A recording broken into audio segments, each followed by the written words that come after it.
God bless you.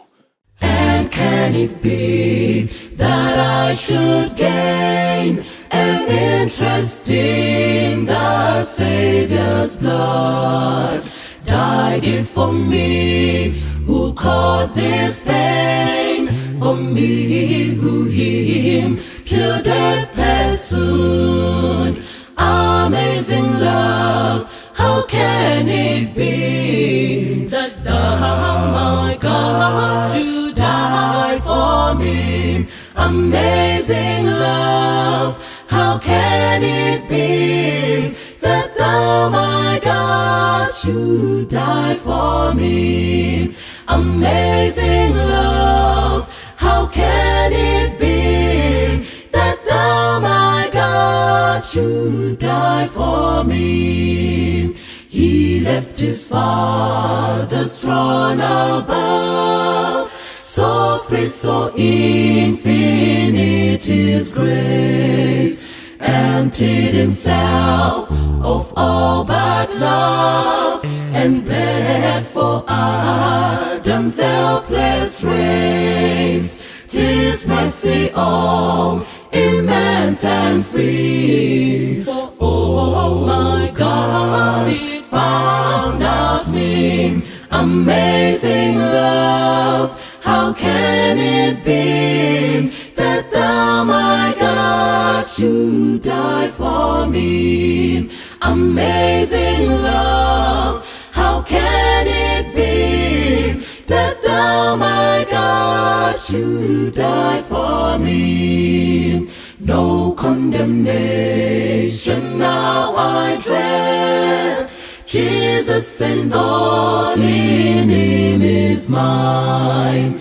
Alive in him, my living head, and clothed in righteousness divine.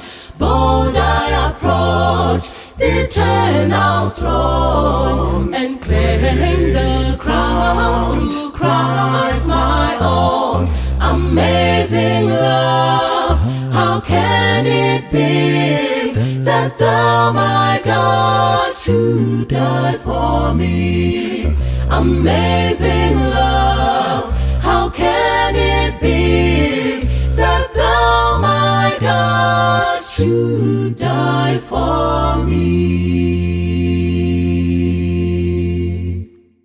Toda kukuchingamidza mese mukati mezuva ranhasi pachirongwa Family Matters. Zita rangu ndinoitwa Pastor Francis Mbira. Musoko zvitinaidzirwe pachirongwa chino.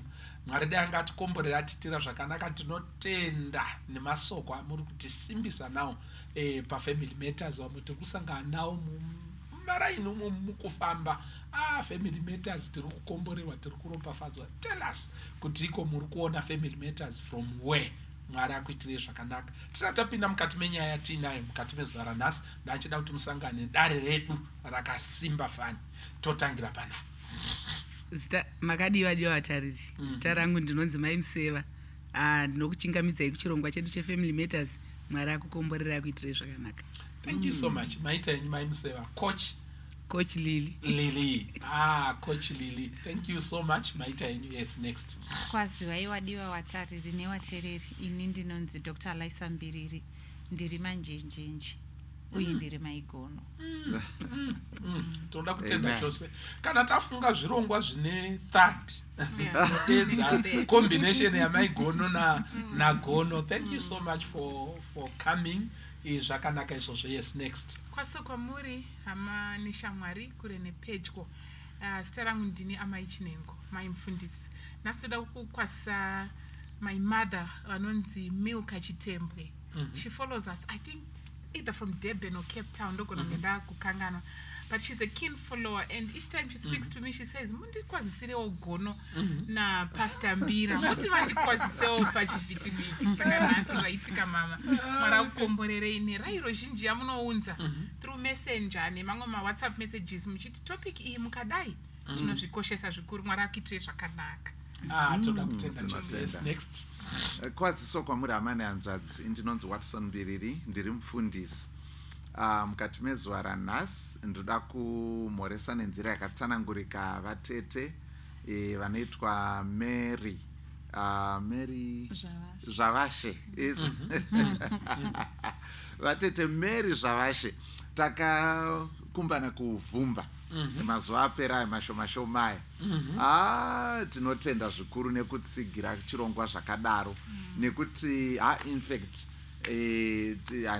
hatingakumirika semombe yemavhu regai tingonzwa vachitaura vega taurai zvenyu nevateereri vatete Mary.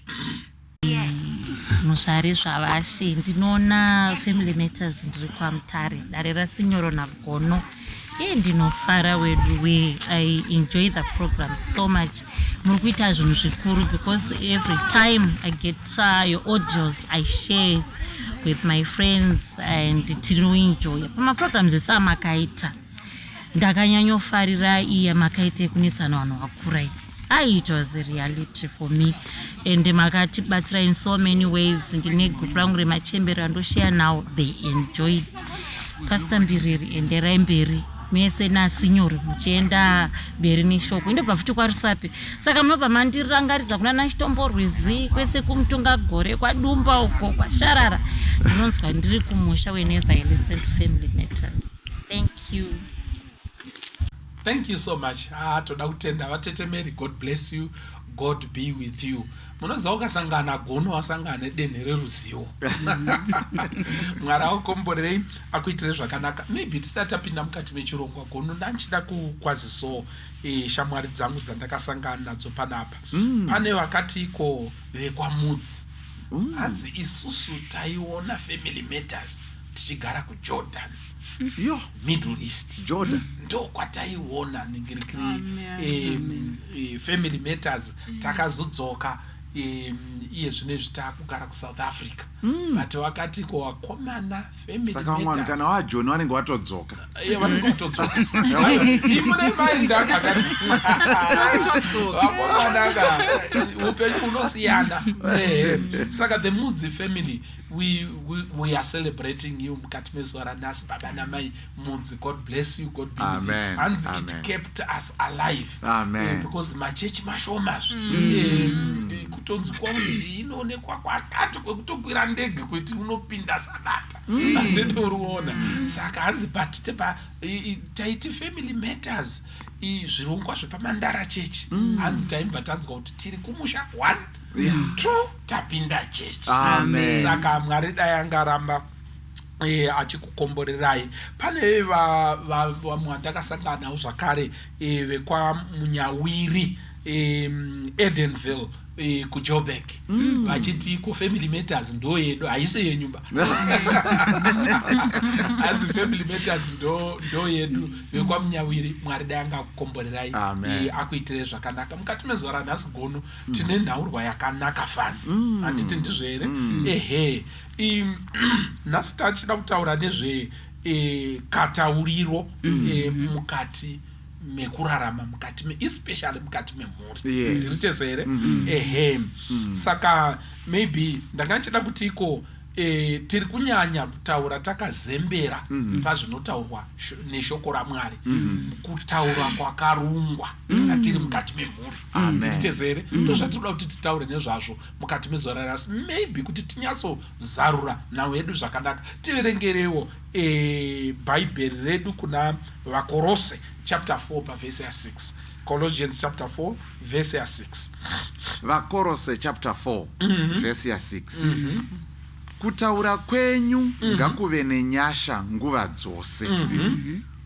Kwakarungwa nomunyu kuti muzive kupindura mumwe nomumwe sezvamunofanirwa kuita. Aya shoko raMwari rinotapira. Unenge uchati ndipewo chikapu chemvura ndimbomwira mvura. Ndo masoko ari kutaurwa.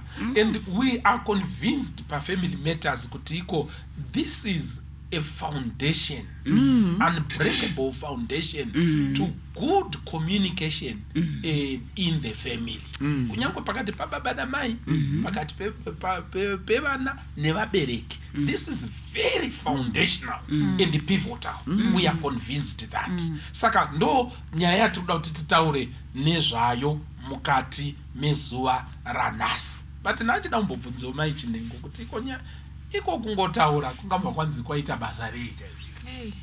aiwa ngatinyaisobatsiranai because gono inini tabva panapa gono anozonogara neni pasi kuti iko nyaya iyi yakwira kudare sei isina muto tiritezere saka recently maigono vari kutoipindirawo futi vachitiko shuwa sinyoro toda nyaya dzine muto saka justify.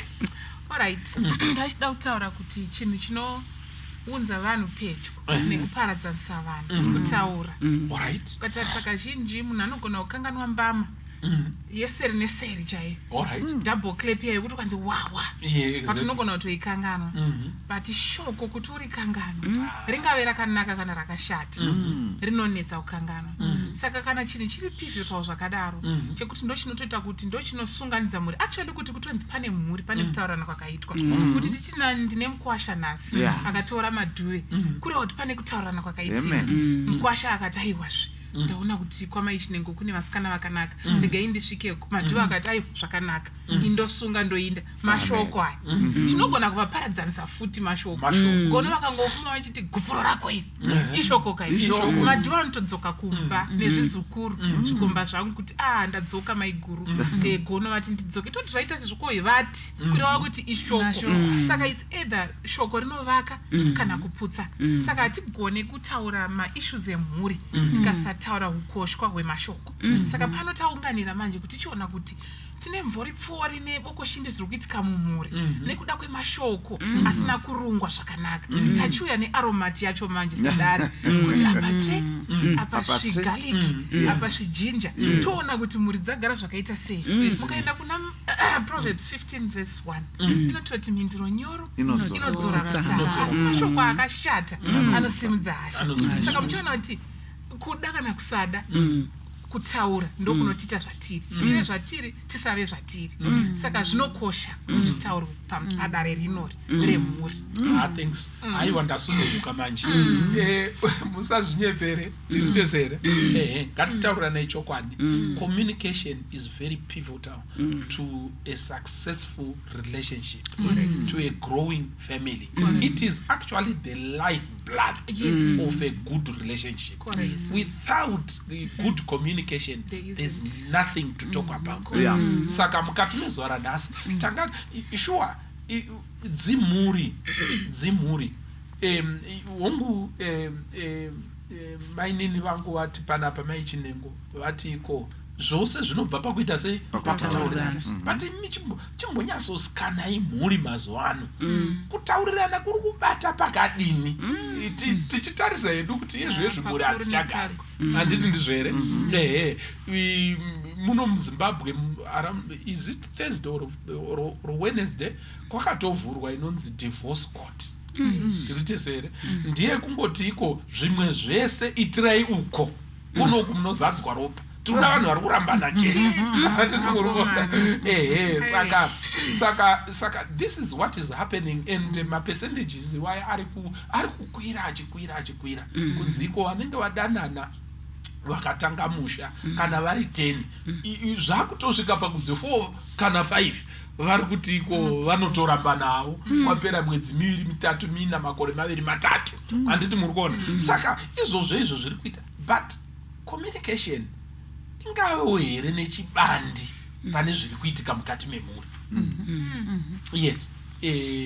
Pastor Watson ndaona ruoko vamwe vadare vachigadzira kupinda ndoda kuroera hoko pabva ambuya vangu apa pavataura mashoko Proverbs 18:21 ivo vambotora zvakare kuna Proverbs kwakare 15 verse 1 but panoita hapana 18:21 inobva yati death and life are in the power of the tongue. Zvikanzi rurimi rune simba rerufu kana kuti upenyu saka zviri kunzi this is a very powerful organ or gift yatiinayo zvazviri kureva ndezvekuti ngaichenjererwe mabatirwo munomboona dzimwe nguva kana kuti mai vakatuma mwana kunotora banga varida kucheka muriwo wakagara panze anogona kuuya akaribata rakatarira chipfuwa vanomuti iwe bata zvakanaka bata banga zvakanaka nekuti rine power yekuti rinogona kutichekera mavheji edu tikadya zvakanaka nehaifirids kana kuti rinogona kutumbura mwoyo wemwana muri kuona saka rinoda kubatwa zvakadini zvakanaka saka shoko raMwari riri kutiti paspeech ka dai mapangwarira nekuti pane power ipapa ende power yacho inogona kureva rufu inogona kureva upenyu zvichireva kuti panga patorine ukama hutori thriving hwanga huri alive hunogona kufa nemashoko asi nesimba zvakare kuti ukama hwanga hwatofa hunogona kumutswa pakava neupenyu namashoko saka Mwari warungoti this is a very powerful thing chinonzi speech chinoda kushandiswa neungwaru neuchenjeri kuti chive chikomborero kumunhu ndosaka tiri saka inyaya ine mwongo inokosha inyaya yezviumbo izvi kusaziva kushandisa chiumbo chine simba handiti muri kuona pari kutaurwa ndiringonzwa mukombi ndandiri mukombi handiti muri kuona kune munhu akarohwa kurohwa chaiko chaikwa pane mhosva yaafungidzirwa ndokurohwa zvakasimba kudzimara angoti varume mandiita sei mandiuraya mandikwadza handiti muri kuona kwakuzoona kutoti iko shuwaka uyu paidzokorora kurova nemupinyi webadza aitonodhamenja pamwe paanga akatombopunzika kare handiti muri kuona munhu ndiye tazu zvakanzisarai muchidya sadza chii neramabika handiti muri kuona saka iri kutaurwa nyaya yemukombi vachinzi iko murume uyu airova sekunge haasi kuziva kuti ari kurova nemupinyi handiti muri kuona naye chiripo zvoma zvanzi speech mupinyi ngwarira mupinyi handiti muri kuona saka ukave careless unogona kutonorova pakatsemuka handiti munhu tasa handiti iri kutofambirwa kunzi iko shamwari mupinyi nemupinyi here handiti muri kuona zviri kutoda kuti zvitonetsa ndidze mukombidzi handiti muri kuona naye chiripo saka zvakunzi iko katauriro kedu very powerful kuti inogona kutomutsa munhu afa kana kuuraya munhu mupenyu nekuda kwekutaura thank you for that very important point maigono makasukudza ruoko tichitarisa nyaya yecommunication unoona kuti vanoita ongororo vanoti mukati medzimhuri about 80% yezvinhu zvinotaurwamo zviri negative saka mashoko anenge ari negative mazhinji vanhu vanomaitira mudzimba kana tiri kunze ndikasangana nakochi Lili hi coach how are you kana chikwadzisana zvakanaka ndikasimairi sinyoro makadiko ndichika ndichingoti gidi kupinda mumba zvese zvato hazvisisipo netoni yanda ndichamboti makadiko yatochinja toni yatokwira uko zvekuti unotoona kuti zvinhu zvinototaridza kuti kana tamukati medzimba we let our guard loose pacommunication in our families but when we are outside we are careful but ukachitambisa vhesi raverengwa iri riri kubva ratotizvo rege tiritarise pana pane mashoko riri kuti let your speech be always ndoda kuva underline always whether kumba kana kunze always but isusu tinotaura zvakanaka kunze nekuti ndokwanechira kuti vanhu vaoneka picture kangu kakanaka but zviri kunzi speech yako whether uri kumba uri kuchechi always ndo iri kuunderlinewa panapa kuti ngaive ine grace nguva dzose yochiti seasoned with salt zvino mashoko ekumba tinokanganwa kumasizina epanze ndo atinogona kudini kusizina asi kana vari mumba meyava vatoiti kozi matauriro acho anenge asina kunaka saka ukatotarisa kuti izvozvi zvekuti 80% ipercentage yakakurisisa yekuti inganzi negativity because mumba chaimo vanhu hatikasike takomenda zvinhu zviri positive kozi munhu akabika zvakanaka tese tinogona kungonyarara but pawanzwa sauti ndo patiri kubva takasika kutaura paiswa mapundu musadza tobva tanzi pana murwerere panapa roda mapirisa mesa musadzamo saka but zvakanaka tingori silent exactly chipiriso saka kuva pa-always apa pakakosha nepakusizina with salt unoona kuti salt inoshanda zvakanyanya ine ndoda ngobata panyaya yesalt tangotarisa pavhesi ratataura iri salt number 1 inoita kuti chikafu chive neflavor atitika nyange tikadya chikafu chinonaka sei chisina kuiswa salt yakanaka vanhu vanotosiya nyange pangonzi vanhu vaitwa nyama yavanoda kwazvo nemwoyo yavo but kana inge isina kuiswa salt zvakanaka vanhu vanogona kutongoisiya haidyike saka salt inoita kuti chikafu chidyike saka salt pamashoko manje inoita kuti atambirike nevanhu vari kutaura navo salt kare kare yaingoshanda pakupreserva infact nyange nanhasi salt is a preservative handiti ndizvozvo sodium mukaiona pazvese toti inga sodium metabisulfite sodium whatever pamapreservative chaiyo sodium inopreserva saka pari kunzi season amashoko ako nesalt toda kuti ngatipreserve ukama saka mashoko edu ngaave anopreserva ukama kwete kuputsa ndakaona mazibanya emagwaya anobva karibho akaiswa sauti kana nhunzi aigare ipapo kusvikari idyiwe kubhindura iro rabva karibha richikudzwa pamusoro pebhazi richidini exactly but nekuti rine salt it is preserved koswesa mvura ubvisa salt vakutobika wotoita zvakanyatso kunaka thank you so much yes ndangoedzera something vamwe vachipinda pa-always pari kunzi let your speech be with grace always zviri kutoreva zvakare kuti kunyange wagumbuka hazvina kunzi some of the times hazvina kunzi most of the times hazvina kunzi when you are happy when you are excited then you can be gracious with your words but paritonzi if always iri kureva kuti there is no exception kunyange panguva dzekuti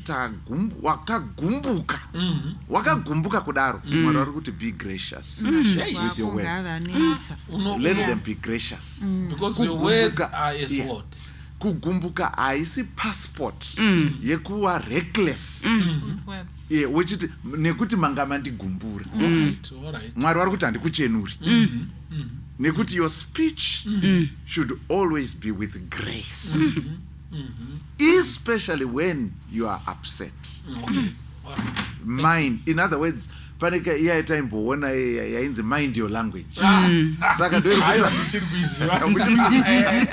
vanhu vaipesana paya nekuda kwelanguage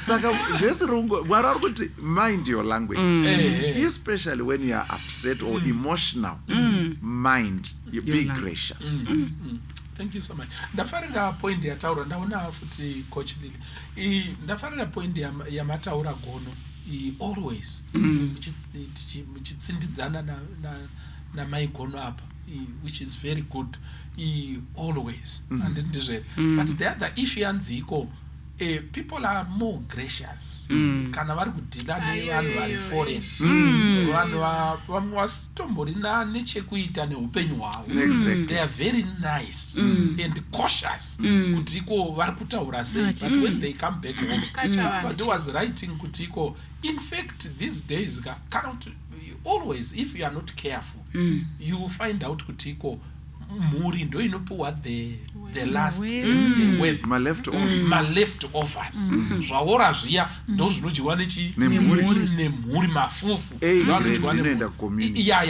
A grade ndakambonzwa sekuru wangu vaisenza amenu kana chiri chokwadi vaisenza kuCSC hanzi nyama chaiyo yachiwada grade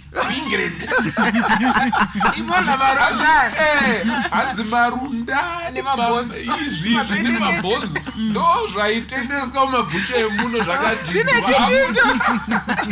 nyama chaiyo inoita kapiki yaidyiwa nakwini nyama yataigadzira kusiyesiwa andimono. So ndiri kutiko mukati memhuri even kugeza chaiko and smelling nice. People smell nice when they want to go outside. Yes. Yes. Vauda kuenda kutown anditi ndizvezvo ndovanoratidzika their best. But kana vari pamba pavo vanenge vaine dress rinonzi dress repamba rine nharo dress riyari netisheti yekukongress pekwa mabhonde murume wamene kuti zvine zvakamira sei because vanotase kuti iko pamba ka there's no one to be careful for. Anditi muri kuona saka but apa manje pari kunzi chii always zvakakosha mukati. Thank you for such an insight. Yes, Coach Lee. Vhesi raverengwa ka pamutauro wemazuva ano tingati rinopedza zvese zvine chekuita necommunication rinopedza rinosummariza how we should interact zvisinei nekuti tiri kuinteracta tiri kupi nokuti riri kuti always and indoda kubata pfungwa iri pazasi yekuti so that you may know how to answer everyone. Saka muri kuona kuti riri kuti kana mukadzidza mukava nekutaura kwakanaka kwakarungwa nemunyu muchagona kupindurana nevanhu vose zvisinei nemazera avo zvisinei nekwavanogara zvisinei nekuti vavakidzani here. Even pari pasocial media you know how to answer kuvanhu vose. Saka it's a very powerful verse ratiri kupiwa rekuti kana tikagona kuriteedzera muchaona kuti ukama hwanga uchitaura uya hunosimba. Because vamwe hatitogoni kuinteracta nevavakidzani vamwe hatitogoni kutaudzana even nevanhu vatigere navo mudzimba but tikava nekutaura kwakarungwa muchaona kuti ukama hunosimba. Even dzimwe hondo dzatiri kunzwa idzi dziri kuuya nemakls speech kumwe kupesana kwese kunongouya nekusagona kutaura. Pfungwa imwe yandoda kubata pavhesi iro riri ndeyekuti izvoni muchaona kuti pari kunzi izvoni kana tikasizena kutaura kwedu nemunyu zvese zvatinotaura zvinoedha upenyu kune vamwe uye zvinochengetedza chimiro chevamwe uye zvinochengetedza ukama. Because pane kutaura kunotsemura pane vanhu vekuti vakataura nevo unosara wakashama kunenge kusina kudzingiswa kutaura ikoko but pana pabvezi riri kutibuditsira pfungwa yekuti kana tikazviteedzera muchaona kuti ukama hunoumbika uye dzimhuri dzinonakidza kugara. Ende zvataurwa namaimbiriri vabereki vazhinji hatigoni kutaura nevana ndokwatiri kutobika mbodza tinotaura nehasha tinotaura mashoko asina kufanira ivo ndo zvavanokurawo vachiita because vanofunga kuti ndo mumataurirwo anodini anoitwa. Saka tikagona kutaura zvakanaka mumhuri nyika yose ino benefit. Unoita zvakanaka. Ndinasekuru wangu aitiko inini hapana munhu anondirova ndimangoromera here zvikanzi kana inini kunyepa saka munochii zvikanzi ndokumbira rurekero zvisati zvatomboenda asi kusvika wakurohwa kumhino kuinda wakaposa here hauna muromo wokukumbira rurekero anditi muri. Saka zvakakosha the power of speech. Sekuru wangu waipika kuti nyangwe pakauya munhu ane demo chairo pamusha pano tinodzimara taakuseva tese ndinomukumbira kuti ngaizive batambo tiritezere seasoned kutaura kwaanoita. Saka tiri kutiko kutaura kwakakosha handindizvere. Chechipiri tatiko let our talking be seasoned. Let's be ngative careful nematiritiro atinoita mhuri yani yedu because ndo vari pedyo but apa tauda kuenda ku the how part handiti muri kuona tiri mumhuri how do you season kutaura kwako unosizina neiko uchiita sei zvakamira sei how tiritezere how do we season our speech kana tichitaura mukati memhuri pamuri utaura namadhamu wako how does a husband speak to the one that he loves with a seasoned speech tiritese pamwe mwana handindizve pamwe mubereki how do we do that? Yes, maichineko tisati tasvika ikoko ndachida kuti muone kuti kusataurirana zvakanaka mumhuri kunogona kutokosta mhuri not for generation yekusataura kwakanaka kwaitika but even kunosvika kune mamwe magenerations right? ini ndakakurira ndogara ndichitaura pano muri nevabereki vakaparadzana tiri vadiki taishaya kuti taizvibvunza so nemukoma wangu kuti kwakashayawo here vanhu vakadzora mudhara uyu namai vangu kuti vasaparadzane nekuda kwelife yatakanga tararama but takura manje takazvimisira kuti kana tangokura chete toda kuvagadzika pasi tonyatsovabvunza kuti vatipe rizere rekuti chaive vakabatwa nechikomberi chichakaitika kwese koko takaona twakusina takasvika pakuona kuti pakati pevabereki vedu pakangoshaya nhaurirano yakanaka mai vangu vachiti ndoda kutora passport ndiende kumadhoiri baba vangu vachiti handina mukadzi anotengesa ndo twaingove tonyaya twacho twekuti twakati kostera takatomboenda kuno anonzi magiant swing haya nemukoma wangu kumbonoinda pamuzerere watakakonewa kuenda tiri vadiki nemhaka yekuti pakashayikwa kutaurana kwakanaka muri katoparara they've been apart for it's now 28 years life yatakararama pakati apa pastor yakauya nekuti kwakangoshaya akati iwewe newe honai apa taseyo bigger picture mune vana 4 takararama upenyu hwokuti tiri vadiki tatoma adults vamwe vachifunga kunotamba chuti yanga ichataurwa nemukwacha wangu pane chimwe chirongwa isusu taitofunga kuti ndingapedze sei dhishi remuriwo ripere zuva risati ranyura kuziva mwana mudiki uchizapika awa yekuti kumusika kunofanira kumita uchiseta tumagoals wokuti kuti dhishi ripere uchistrategize simply because pakashayikwa kutaurana kwakanaka saka zvinhu izvo atiri kutaura pastor zvinotochinja even life yevanhu for a lifetime the way we grew up tine zvimwe zvatakatosangana nazvo zvinototi affecta kunyange takura even communication skills with my siblings tinogara mumwe nemwe achitoda kutovhikirira kona yake kuti saka udowedza udii totozogwani kutsanangura kuti aiwaka tiri vana vemunhu wana pasoshayo wana anounganidza vanhu kuti umbonzi aioda kuti netsa uri maimfundisi donzvisa zvisinga adonjairo unongedzerana because takatongokura tiri muchigame ichocho chekungovhika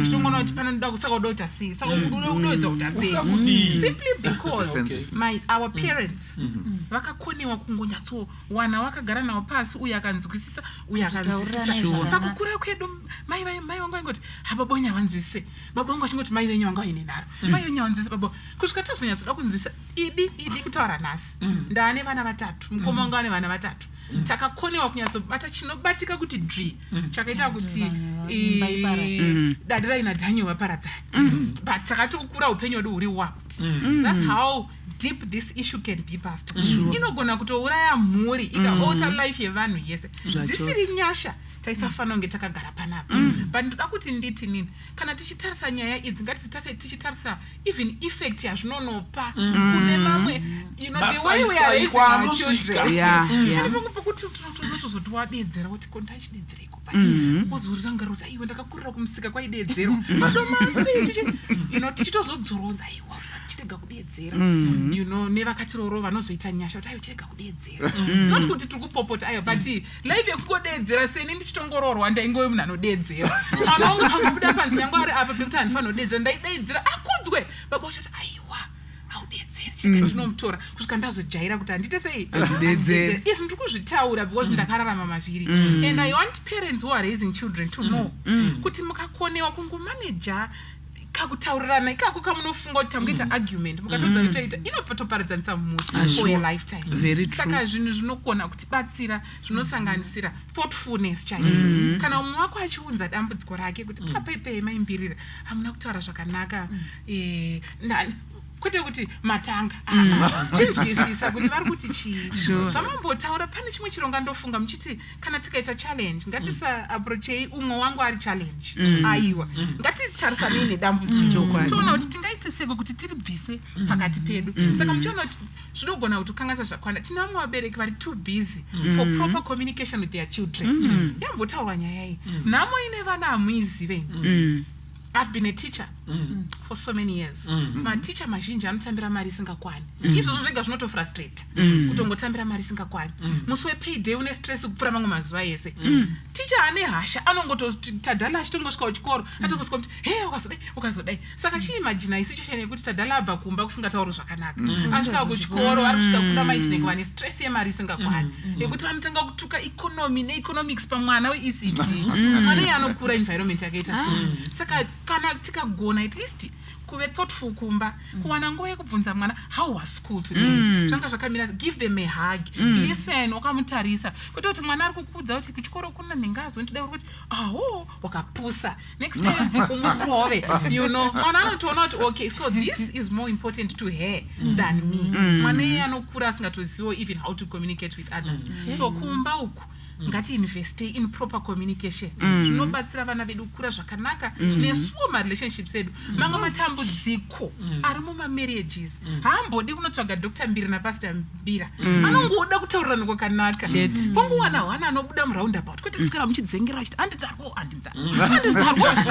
kusvika mazodaidza tete kuchitomborwisi advice havana ende yekuti mukadzi wako anokudherera iwo nekuda kunzi ndinoteerera hama yangu wasiya mukadzi nevana 4 vachienda vachanotambudzika vachakura upenyu it's a long story. So, you know, it emanates from very small things, but it's not going to blow out of proportion. Sure. So much. Saka kutaura kana kuregera. Zvinogona kukosta a life. Zvinogona kutokosta zvinhu zvakawanda. Tezere zvakakosha. Vana vazivi kuti ko kare taingokanda dombo so padziva rakanyarara zvaro. Dziva rakanyarara.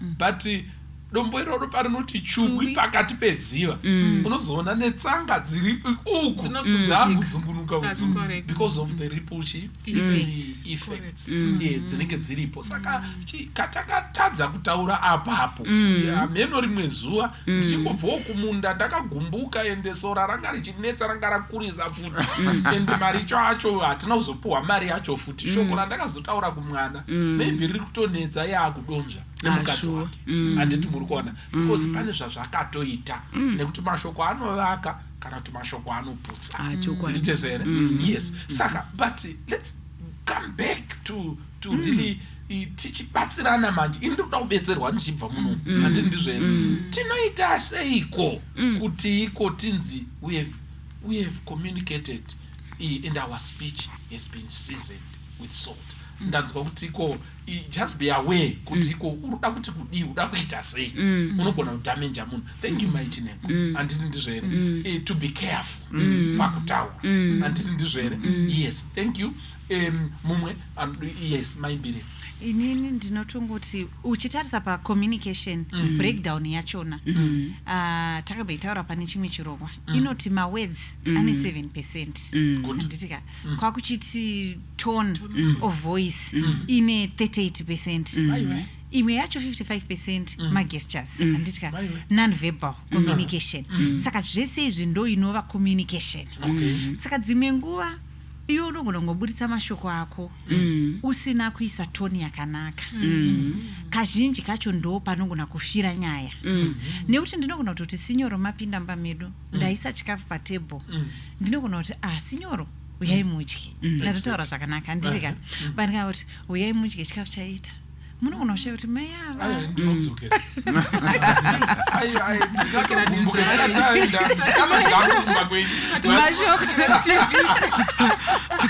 mashoko aya mamwe chete sinyoro ekuti chikafu chaita handiti ndizvo but tone yandiri kushandisa inogona kutokomunicata kuti mai ava havasi kuda kuti tidye chikafu mapinduriro andinogona kutongoti maswera sei baba vakangopindura vachiti ndiri right toni yavo inogona kundiudza kuti munhu haasi kuda conversation munhu haasi kuda nezvangu toni nyange ati ndiri right ingori one word ndiri right iyoyo haisi right haisi yekuti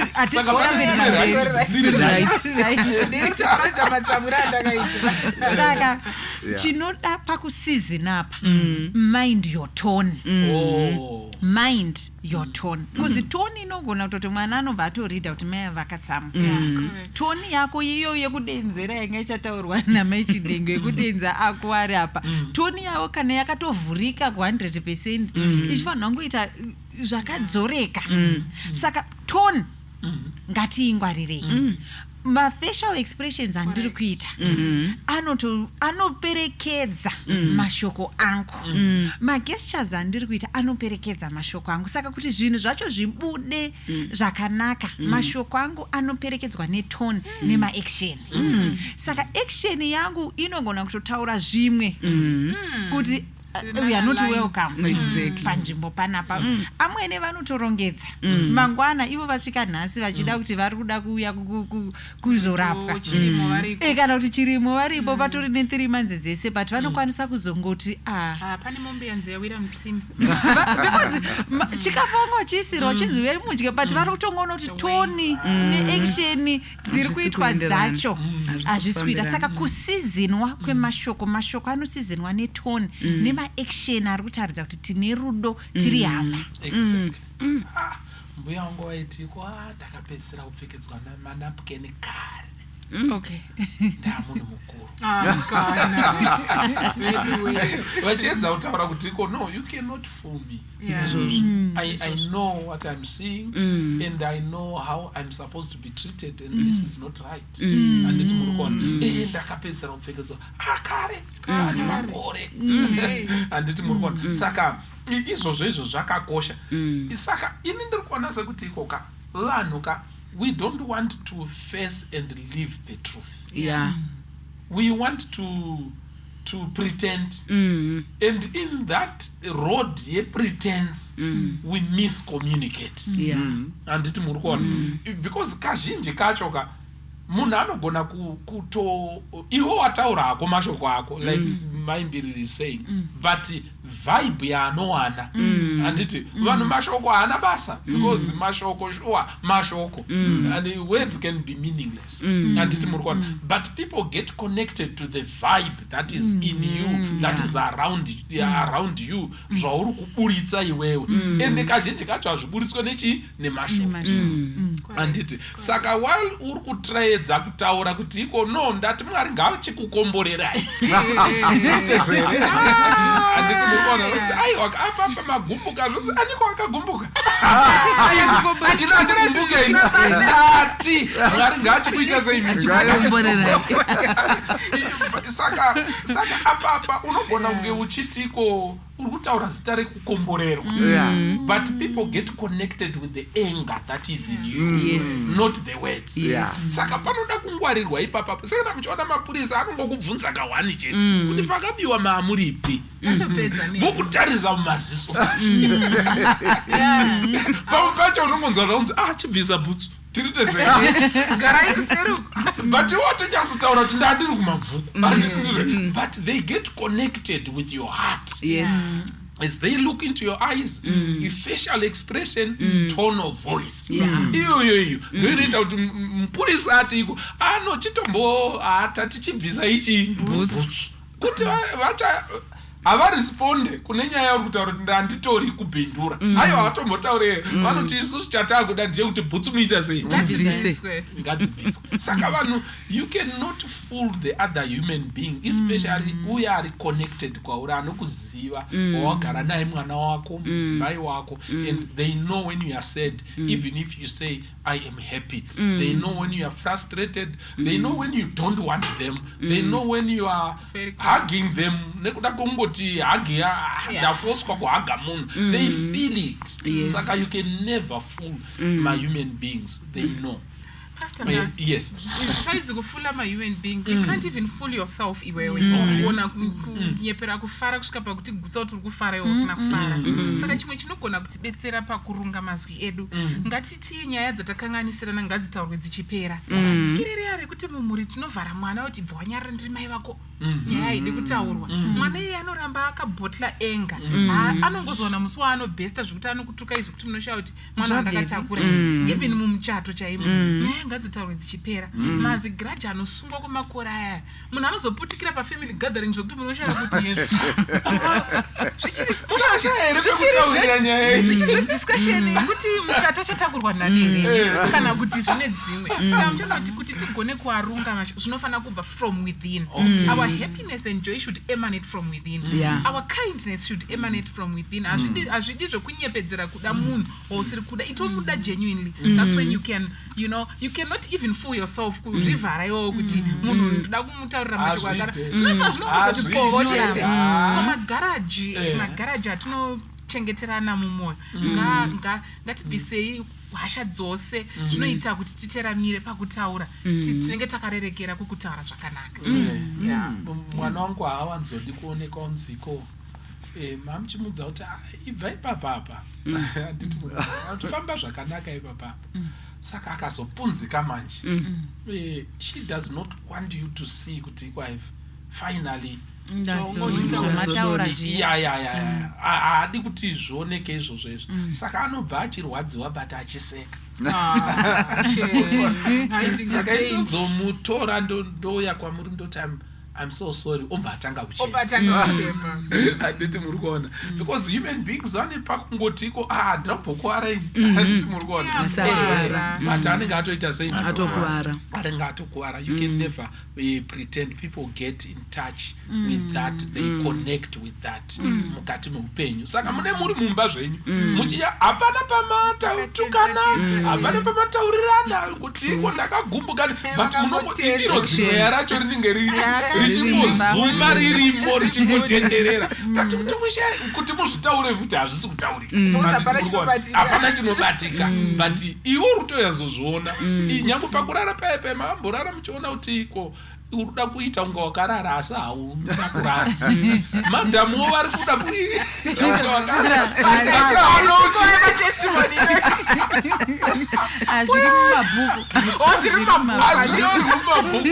haunotikuti zviri mumabhuku zvamuri kutaura izvi hazvizi haizi testimoniaiwa mukombi dambudziko ndere mukombi zvakada zvokutiko you really know kuti she's awake and she knows that you are awake and you are troubled but somehow you don't talk about it nzoerekana wopewo dzangoti hwembo zoenda nemi dzatozouyawo coach Lily, you wanted to say something. How do we season? Ndachida kutsimbidzira pfungwa yataurwa namai Chinengo kuti zvatinotaura zvinobva mukati saka kana mukati musina kuita zvakanaka muchaona kuti ndozvinozooneka kubudikidza nekutaura even nemaactions edu saka mukati medu munoda kugadziriswa sevanhu kuti ndichifunga kutaura nemunhu ngandimboteerera voice rangu mukati umu kuti kana zvikabuda zvakadai zvinosvika kumunhu zvakaita sei zvinogona kubatsira izvozvo kana dzimwe nguva kuteererawo vamwe munoziva kuti chimwe chinoita kuti vanhu vataure zvisizvo inyaya yekukurumidza kupindura musina kunzwa zvataurwa nemunhu hauna kutombonzwa kuti nyaya yacho iri kuenda kupi iwe unogara une mhinduro pai mumaoko kazhinji kacho ukapindura wakadaro you will regret saka tiri kuti let's take our time kana chinhu chataurwa ndichiteerere ndochidzeya ndozopindura uye ndisandataurira munhu shoko ngandimboritaura mukati mangu ndinzwe kuti kana dai rikauya kwandiri rakadai ndingarigamuchira here matauriro aya because sezvataurwa namai Mbiri kuti salt inoshanda zvinhu zvakawanda pavhesi pedu paya salt inogona kushandiswa kupreserva ndizvoka inogona kushanda futi kuedda test inogona kushandiswa futi kupurify salt kuti zvinhu zvitoita zvakanaka nesalt saka mashoko edu akava mashoko akanaka anotoita kuti munhu anga achirwadziwa anzwe zvakanaka tinotopurify mamwe maemotions kubudikidza nekutaura kwakanaka uye vanga vane maronda avo tikavaisa salt anogona kutooma nekutopora but ikasashandiswa zvakanaka mashoko tinokuvadza vanhu vakawanda I tell you especially nesocial media vanhu vakawanda vanongopotsera mashoko ende vanongotaura mashoko anyhow mweya mizhinji iri kuputsika ende vanhu vakawanda vari kuparara kubudikidza nekutaura kusina kunaka. Thank you so much. Gono, I want you to then I want you to comment on what you want to comment on. Then takatichira kutiko tichibva pana Gono tichitarisa rutivi ruya rwekutiko what is the value of seasoning our speech when we speak to the people that we love and what is the value? Can we really put a price tag to a seasoned speech? Yes, taura yenyu Gono. Yes, nyaya yeseasoning yandiita ndifunge kuti mukati menhoroondo nyaya dzeseasoning dzakakuroserwa nyanza. Nyaya dzeseasoning mungaziva kuti munhu akatanga nyaya dzese idzi especially kuti zvizonyorwe munhoroondo ndiMarco Polo. Of course mazuva anotozoya mabhazi anenge akanzi Marco Polo rinenge rakanyorwa riri like but zviri kubva pazita raMarc Polo wekuItaly uko ndiye akatanga kuita maexplorations akazomuchechutsa Europe kuti imi muri kudya zvinhu zvimbishi nezvimwe zvaakuora nyama idzi kwakusati kwane refrigeration ka asi anga asvika nekuasia akapfuura nekuindia akaona seasoning yaishandiswa ndo zvakazoita kuti vanhu vakurose nyanza vakadiscover nakisouth africa vachienda kunotsvaga seasoning muri kupabata saka nyaya yeseasoning yakatokosha zvekutodaro zvekuti yakaitirwa nzendo dzinodhura kwazvo and so on. So tichitarisa shoko raMwari richititi mashoko edu ngaawe seasoned. Seasoning yedu tinokwanisa kuita nenzira dzinosanganisira kuti kutova intentionally positive mumashoko atinotaura mukati memhuri, kutova intentional kuva positive. Nekuda kwokuti default setting yedu inoita sekunge ingori kunegative, inotongogara ndoko inogara iyi yakanongedzera kunegative, yakangosetwa iri kunegative empty tank kunotapira ichingodzoka ikoko. Saka kungowa negative, kuwa critical, kuwa judgmental, kuwa confrontational, hayo wazotadza kudai, hayo mazuva ese ndozvaona ngoti ndo kwatakangorerekera nekuda kwechitema chiri matiri, muri kupabata. Saka tiri kuti isusu kurunga kunosanganisira kuwa intentional, kutova positive, kuedza kutongoona kutotsvaga. Nekuda kwokuti munozwa kuti pa communication pano inonzi the 5 to 1 ratio, 5 to 1 ratio, inotariswa kunzi kumhuri dziri healthy, mhuri dzinofara vane 5 to 1 ratio. Ichireva kuti for any negative thing chaungataura to a family member, kumuroora wako, kumukwasha, kumwana, spouse yako, for any negative thing there should be at least 5 positive things that counterbalance that one negative thing.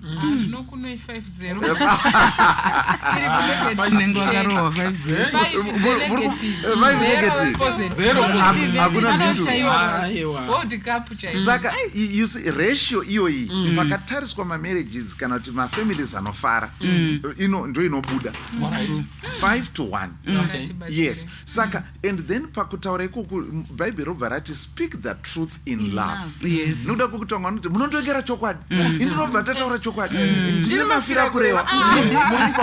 And by the way, that's one of our surnames also, mafira kureva, as the mbiriris. Yeah, mundirwa, mafuta, mafira kureva, and so those are our surnames. But Bible rinobva rati speak the truth in love. Yes. Truth yako iyi ngaimarinetwe nerudo isati yapakurwa, kwete kuti inongopotserwa yakadaro kuti ndinotaura chokwadi. Muri kupaona. Saka ona fish ichiiswa furawu netumazai. Exactly. Haingopotserwe kwa anogona kubika chaiyo. Ameno tinozorwa yozonzi mafuta wacho. Exactly. Muri kupaona.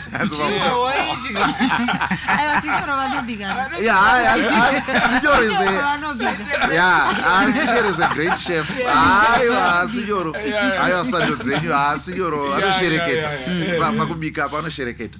So muri kuona, saka shoko raMwari riri kutisira pachena kukosha kwekuti and then pakusarudzwa kwemashoko edu vanonyatsa kuongorora chaiko pana anotora nguva dzekutarisa kumatauriro, havamhanyi vanyatsa kutarisa matauriro nekuteerera matauriro, wonyatsa kuona kuti zviko zvaitika mavariables ari pazvine zvataurwa ndeapi, madependent nemaindependent, wonyatsa kudziweka. Vakazobuda vakati there are about 2 basic ways dzekutaura kwedu. Tinogona kutaura tichishandisa you formula kana kuti I formula. You formula, you always do this to me. You know, uri kushandisa you. It's a way of launching missiles. You are attacking. You are naming. You are shaming the other person. The natural thing is self-defense and then counter. Todzosera back to sender. Muri kupabata. Escalate. Saka muri kuona manje And then the I message, I feel embarrassed. Yes. When you do, I feel humiliated. I feel uncomfortable. Hakuna munhu anogona kuti you are lying. Because it's me. Because they're talking about you. But kana ukanditi you. Saka muri kuona here kuti zviri kutariswa kuona kunzi ukadarizwa poronga ukadai warunga. Muri kuona saka tototi kutaura kuka kune manotes unotori nemadhodhodho anofanirwa kuitwa sei kutedzera mavova 3/4 mukubabata but isikangoti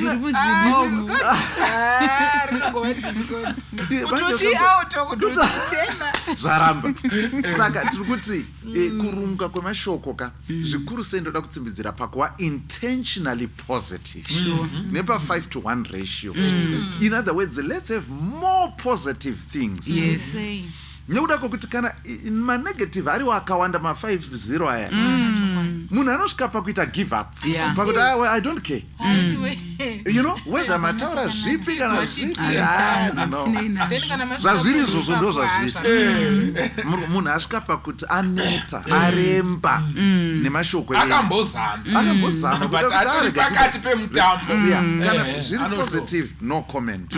Zvikana zvarefuri zviya mubhora kuti kana bhora riri kungotambwa achiteera marules hambobate pito unotongoti hamu but pakangotangwa saka mudzimuri kuno akangomirira pito marefuri pari positive nothing pangovhiringika red card rinobva ratobuda ipapo red card. You see, saka hatingagari manje. Mwari vari kuti mashoko ngaarungwe asati abuda. Maita enyu gono maita enyu adare pangave nemumwe anga achida kutaura mashoko 2-3 then topa gono kuti muchiisa mupendero stitch it up for us so that zviite zvakanaka. Yes, to be just be in very brief and short. Alright, nagaida ngoti mukaona pavhesi redu riya rapedzisira richiti kuti muzive kupindura vanhu vose. Saka muchaona kuti zvinokoshawo zvakare kuti pakutaura ucherechedze audience yauri kutaura nayo. Exactly. Nokuti haasi ese mashoko anofanira kungotaurwa kumunhu wese. Kusiyana kwakaita munhu kana kuti kusiyana kwakaita audience ndokusiyanawo kunofanira kuita mashoko atinoshandisa.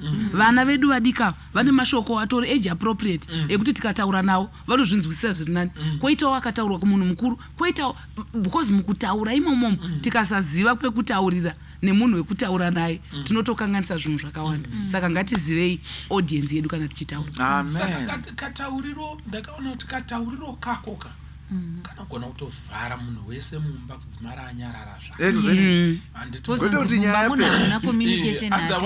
otherwise uzouya uchiwafuruvhuzha futi hapana munhu anoda kumbotaura panapa munoda kuita zvinhu zvekutoedza panapa murikuona makadii kutaura but katauriro kako anga kanotoita kuti iko vatonyarara wese kuti zviri nani tingosiyana hedu nani nazvo handiti murikuona. Saka zvakakosha mukati memusha ukanyanyoshatirwa usiri intentional kurunga mashoko ako you don't encourage communication ichibva kune vamwe vanhu. You shut them up kudzimara wawega manje handiti murono wakutaura bikai wedzerai sauti vachingoita zvese zvauri kutaura zvacho ivo zero handiti muri kuona zvinovasara wawega manje hazvidi kuti zvidaro. Next, mashoko akarungwa anobatsira kudeescalata maconflicts.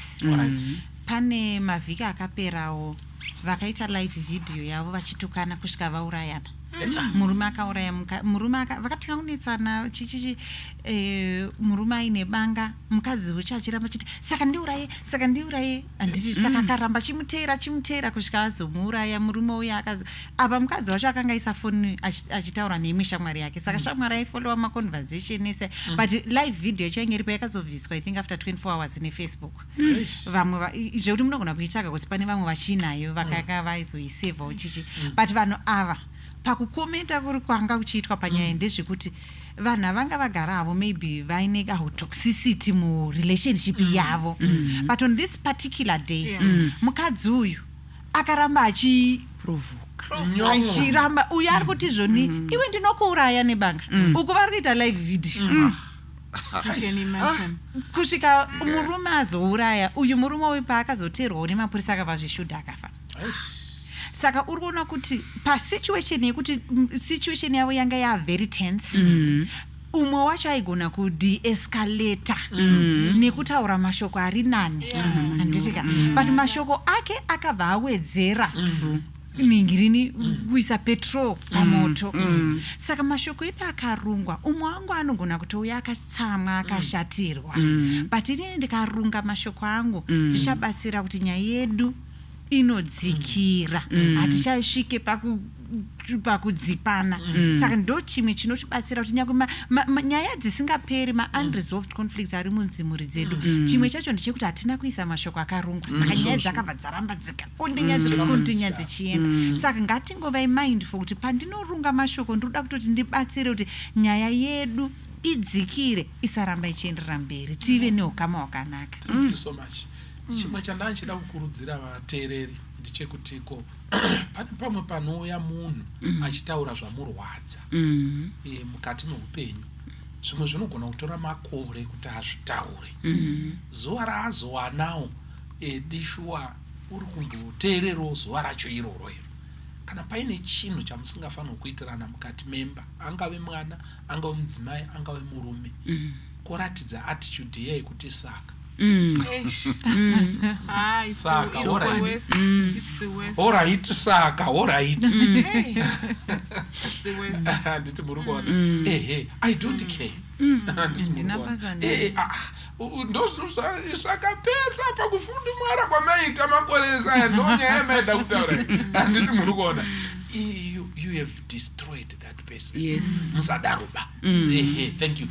Nachida kutakata sa extended family, mashoko akarungwa anobvisa mupoto nehondo zhinji nekuparadzana kweukama nekufila kuti ndine value mumuri, ufuchi zvinokosha. Munhu wese anofanira kufila kuti ane value, achitaurirwawo zvakanaka, nyangwe kutsiurwa. Mazoti pane munhu anokutsira zvokuti unomuti thank you apedza kutsiura, vanyatsona kuti uyu munhu ari constructive. Then in a nucleated family, zvinomodhela good communication skills kuvana.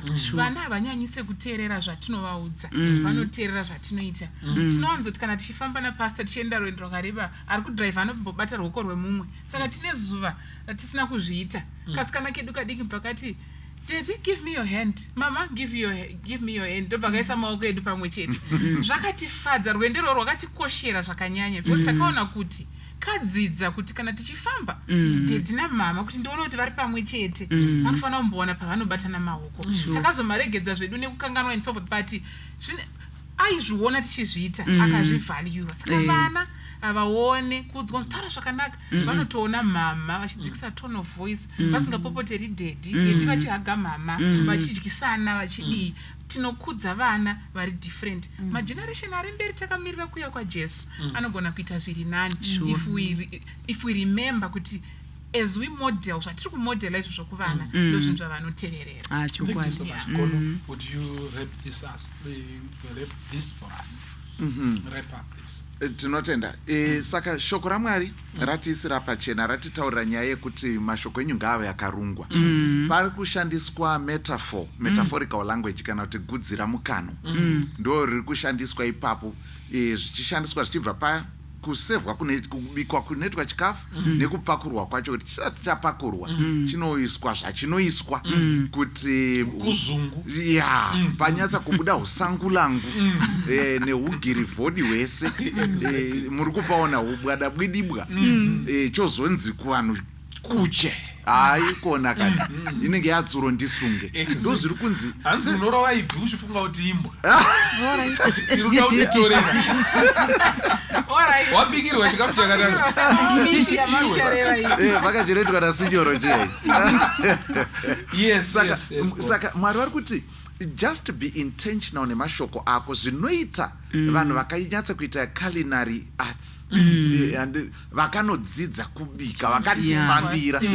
Muri kupaona kwete kuti ungoti nutrients ndiwayo akangofanana ungokwatisa kana kuita sei. Mwari vari kuti mashoko ngaarungwe, paanobuda uku anenge ari apples of gold in settings of silver. Zvinge zvakanaka zvinogamuchirika.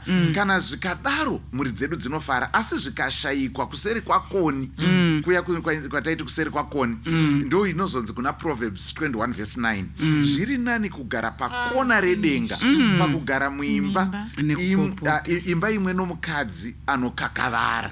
Hazvingoreva vakadzi chete, asi zviri kureva a family member wekuti haanawo chiri positive.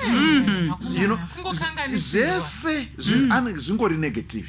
Kungogariswa uri mukoti, kukakuitwa payo right, ari kukudzosai futi, anochiburitsa ye last week kuti iyi wabuda but ye last week iyai. Saka anzi munhu anoguma ati mumba hamuchagariki, hamuchina rufaro rwakanaka. Saka Mwari vanoda kuti dzimba dzedu dzive dzimba dzinofara. Chimwe chezvinhu zvinokoshesesa, ngwarirai mashoko. Mind your language. Amen.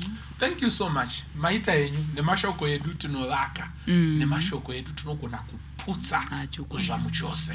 Ende dzimba zhinji dziri kuzhega ende hamuna mufaro. Havazivi kana chinonzi mufaro kwemakore. Vari kungogara vese vachiitisana vanavo vari kugara vose navabereki nekuti hakuna kwekutoenda, ndopoga pamusha pavanoziva. Only because of not minding how you communicate. Mukazonyasa kuda kutaridzwa kunziko, saka chirumbonyasonetsa nemewo munotoshamisika kuti atirangorengana mufukore. Handiti muri kuona but tinongotadza kuklika inyaya yemashoko. Be intentional. Kana uchitaura nemunhu, runga like you are in culinary arts. Mwari akukomborera kuitira zvakanaka. Zita rangu ndoitwa Pastor Francis Mbira, musokosvi pachirongwa Family Matters. Kune nyika iyo